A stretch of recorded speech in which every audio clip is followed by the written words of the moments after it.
Le mouvement populaire pour la libération de l'Angola propose un candidat différent pour la première fois en 38 ans. João Lourenço, âgé de 62 ans, s'impose dans l'ombre du deuxième dirigeant en termes de longévité politique en Afrique, José Eduardo dos Santos. Lourenço affrontera le rival de longue date de dos Santos, leader de l'Union nationale pour l'indépendance totale de l'Angola, Isaías Samakuva.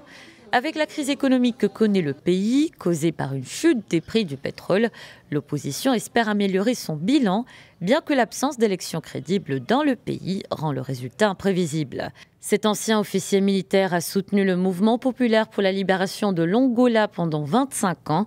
Il dit qu'il se sent déçu par le gouvernement et que cette fois-ci, il ne votera pas.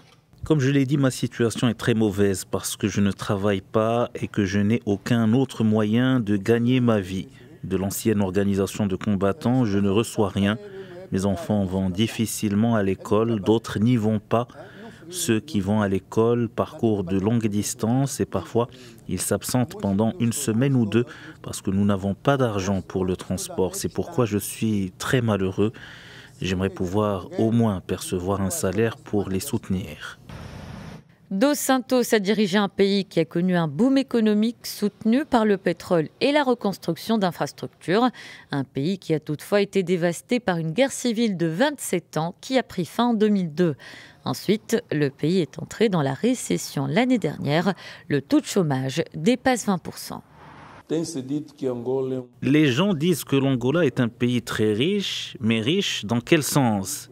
Nous avons une richesse potentielle, mais ce n'est pas une richesse réelle.